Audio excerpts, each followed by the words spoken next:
வணக்கம் நண்பா. ரியல்மியை பொறுத்த மட்டும் இவங்க ஒவ்வொரு குவார்ட்டருக்கும் அதிகப்படியான ப்ராடக்ட்டை லான்ச் பண்ணணும்னு எதிர்பார்ப்பாங்க. அதாவது ஒவ்வொரு காலாண்டுக்கும் அதிகப்படியான எண்ணிக்கையிலான ப்ராடக்ட்டை அறிமுகம் பண்ணணும்னு எதிர்பார்த்து தரமாக லான்ச் பண்ணுவாங்க.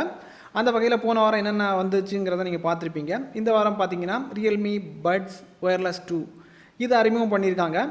இது பாட்டு கேட்குறதுக்கு எந்த மாதிரி இருக்குது, உண்மையில் ஒர்த்தா, எந்த மாதிரி பண்ணி வச்சுருக்காங்க, என்ன டெக்னாலஜி பயன்படுத்தியிருக்காங்க, இதை பற்றி நம்ம இந்த வீடியோவில் பார்த்துக்க போகிறோம். அதாவது இது அன்பாக்ஸ் பண்ணதுக்கப்புறம் கொஞ்சம் ப்ரீஃபாக பார்த்துக்க போகிறோம். ஸோ கொஞ்சம் பொறுமையாக பாருங்கள், வீடியோக்குள்ளே போகலாம். அதுக்கு முன்னாடி இது வரைக்கும் நம்முடைய தமிழ் டெக்னிக்கல் குருஜி சேனலை நீங்கள் ஃபாலோ பண்ணாதவங்களா இருந்தீங்கன்னா ஃபாலோ பண்ணி வச்சுக்கோங்க. யூடியூப்பில் பார்க்குறீங்கன்னா உங்களுக்கு சப்ஸ்கிரைங்கிற பட்டன் இருக்கும், கூடவே ஒரு பெல் ஐக்கான் இருக்கும். அதையும் டேப் பண்ணி ஆள் கொடுக்கும்போது நான் எப்பப்போ உங்களுக்கு இந்த மாதிரி புதிய புதிய ப்ராடக்ட் லான்ச் ஆகும்போது உங்களுக்கு நோட்டிஃபிகேஷனாக வரும். அதே மாதிரி நம்ம வீடியோ பொறுத்த மட்டும் ஆர்கானிக்காக இருக்கும், எந்த வித அட்வர்டைஸ்மெண்ட் ஷாட்டும் வராது. ஒரு பொருளை எப்படி பார்க்குறீங்களோ அதே மாதிரி தான் இருக்கும். இருக்கிறது படி ஒரு நேர்மையான ஒரு ரிவ்யூவாக இருக்கும். ஃபுல்லாக பாருங்கள், வீடியோக்குள்ளே போகலாம்.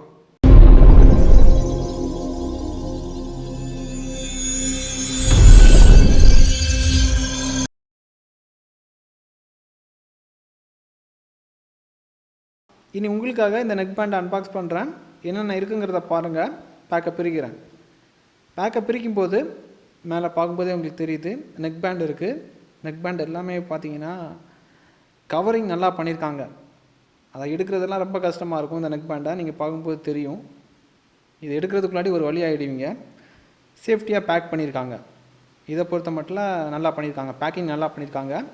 இந்த நெக் பேண்டை தவிர இதை சார்ஜ் பண்ணுறதுக்கு ஒரு சார்ஜிங் டேட்டா கேபிள் தந்திருக்காங்க. அதுக்கப்புறம் 2 பேர் ஆஃப் இயர் டிப்ஸ் இருக்குது. இதுக்கப்புறம் யூசர் மேனுவல். இவ்வளோ தான் உங்களுக்கு அன்பாக்சிங்கில் வரும். அன்பாக்சிங் பார்த்துருப்பீங்க. இனி நெக் பேண்டை பாருங்கள்.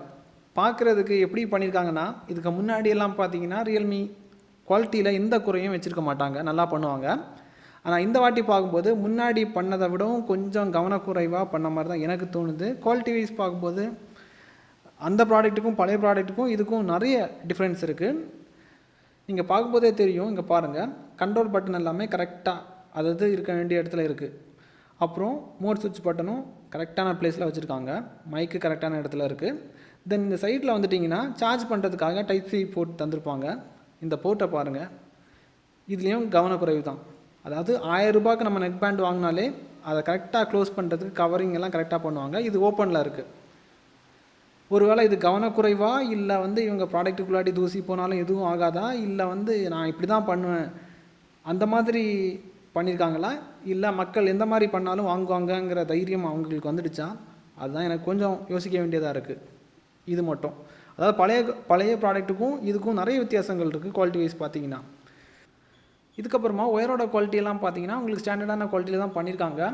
முன்னாடி இருந்த வெர்ஷன் கூட கம்பேர் பண்ணி பார்த்தீங்கன்னா இது கொஞ்சம் பின்னடைவு தான் வருது.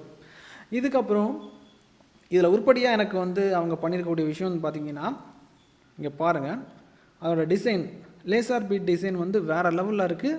இது கொஞ்சம் யூனிக்காக இருக்குது. யாரும் இந்த மாதிரி பண்ணது கிடையாது. நீங்கள் பார்க்கும்போது தெரியும். அதாவது பட்டு பக்கத்தில் பாருங்கள், உங்களுக்கு புரிய வரும். டிசைன் வைஸ் இவங்க வேறு லெவலில் பண்ணியிருக்காங்க. மற்றபடி குவாலிட்டியில் கொஞ்சம் சில தவறுகள் பண்ணியிருக்காங்க.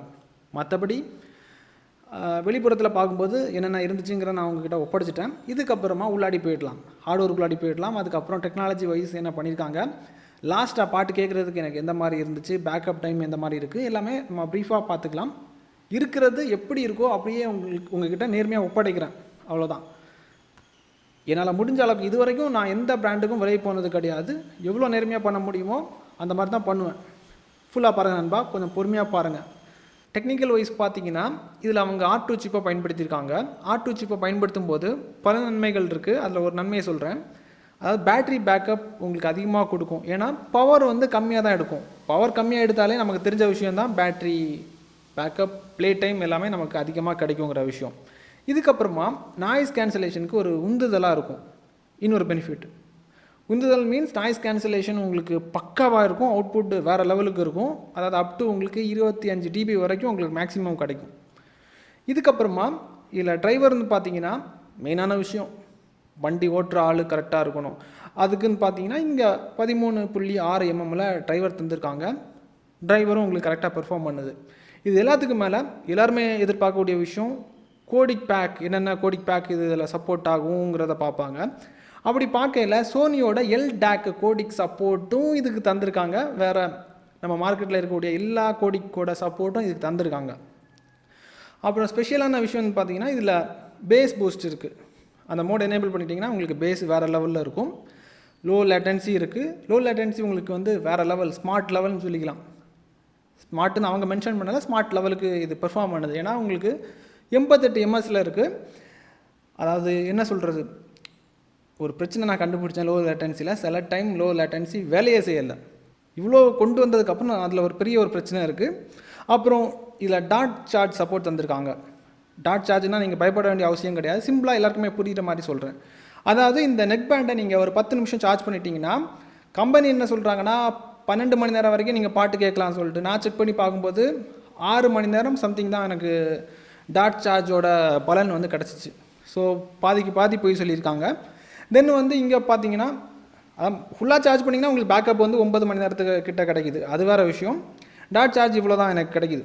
இதுக்கப்புறம் மேக்னெட்டிக் டைப்பு, அதாவது பட்டை பார்த்தீங்கன்னா உங்களுக்கு தெரியும், மேக்னெட் டைப். இதுக்கப்புறமா வாய்ஸ் அசிஸ்டன்ஸுக்கெல்லாம் நல்லா பெர்ஃபார்ம் பண்ணுது. மைக்கோட குவாலிட்டி பரவாயில்ல, நல்லா தான் பண்ணியிருக்காங்க. நெக்ஸ்ட்டு வெயிட்டு பார்த்தீங்கன்னா பெரிய அளவுக்கு ஃபீல் ஆகலை, அது லைட் வெயிட்டாக தான் இருக்குது. மெஷர் பண்ணி பார்த்தீங்கன்னா உங்களுக்கு உத்தேசம் இந்த அளவுக்கு இருக்குன்னா 25லேருந்து 30 கிராமுக்குள்ளே தான் இருக்கும். அப்புறம் ப்ளூடூத் சிப்பு வந்து 5.0 பயன்படுத்தியிருக்காங்க. 10 மீட்டர் வரைக்கும் உங்களுக்கு தாராளமாக உங்களுக்கு கம்யூனிகேஷனில் எந்த வித பிரச்சனையும் வராது. செக் பண்ணி பார்த்துட்டேன், அதில் பிரச்சனை இல்லை. 11 மீட்டரும் செக் பண்ணி பார்த்துட்டேன். 11.5 11.6 வரைக்கும் உங்களுக்கு ஓரளவுக்கு கொஞ்சம் கேட்குது.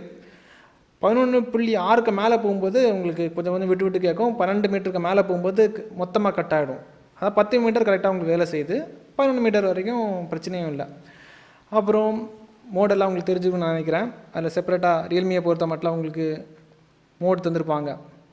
ஃபுல்லி டிரான்ஸ்பரன்சியாக வேணுமா, இல்லை நாய்ஸ் கேன்சலேஷன் வேணுமா, இல்லை நார்மல் மோடு வேணுமா, அதுக்கேற்ற மாதிரி நீங்கள் ரியல்மி லிங்க் ஆப் மூலிமா அதை செட் பண்ணிக்கலாம். இல்லை மோட் ஸ்விட்சிங் பட்டன் இருக்குது. இது எல்லாத்துக்கும் மேலே ரியல்மியை பொறுத்த மட்டும் உங்களுக்கு எல்லாத்துக்குமே ஆட்டோ பேரிங் ஆப்ஷன் தந்திருப்பாங்க. அது எப்படின்னா, ரியல்மி லிங்குங்கிற ஆப் உங்களுக்கு ப்ளே ஸ்டோரில் இருக்கும். அதை இன்ஸ்டால் பண்ணதுக்கப்புறம் சைன் அப் பண்ணி லாகின் பண்ணிட்டா போதும். அதுக்கப்புறம் நீங்கள் நெக் பேண்ட் எடுத்தாலே போதும், ஆட்டோமேட்டிக்காக அது நெக் பேண்ட் இருக்குங்கிறத காமிக்கும்.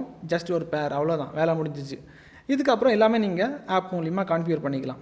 பேஸ் பூஸ்ட் வேணுமா, இல்லை நாய்ஸ் கேன்சலேஷன் வேணுமா, இல்லை நார்மல் மோடுக்கு வேணுமா, டிரான்ஸ்பரன்சி வேணுமா, கேம் மோடு எனேபிள் பண்ணணுமா, எல்லாமே நீங்கள் எனேபிள் பண்ணலாம். அதை மாதிரி பண்ணியிருக்காங்க. அது சிறப்பாக பண்ணியிருக்காங்க. ரியல்மி எப்படி உள்ளே பண்ணியிருக்காங்களோ அதே மாதிரி வெளியே பண்ணியிருந்தால் இன்னும் நல்லா இருந்திருக்கும். அதாவது ஒரு சின்ன ஒரு விஷயம்தான், டைப் சி போர்ட்டுக்கு வந்து ஒரு கவர் வந்து கொடுக்குறது ஒரு சின்ன ஒரு விஷயம். அது வந்து ரொம்ப கேர்லெஸ்ஸாக இருந்திருக்காங்க, அவ்வளோதான். அது வந்து எனக்கு கொஞ்சம் வருத்தம் அளிக்குது. ஓவரலாக பார்த்தீங்கன்னா இது வாங்கலாம். பை லிங்க் தேவைப்படுறவங்களுக்கு லிங்க் டிஸ்கிரிப்ஷனில் கொடுத்துருக்குறேன். தேவைப்படுறவங்க அக்சஸ் பண்ணிக்கோங்க. இதுக்கப்புறம் உங்களுக்கு எந்த மாதிரி கேட்ஜெட் வேணும், எவ்வளோ பட்ஜெட்டில் வேணும், நிறைய பேர் 1000 ரூபாய் பட்ஜெட்டில் நெக் பேண்ட் கேட்டிங்க, 1000 ரூபாய் பட்ஜெட்டில் இயர்பட் கேட்டிங்க. அது எல்லாமே இருக்குது. கூடிய சீக்கிரமே நான் உங்களுக்கு அதோட அப்டேட்டை கொடுக்குறேன். இதே மாதிரி இன்னொரு நல்ல ஒரு அப்டேட்ஸை சந்திக்கலாம் நண்பா. Keep supporting.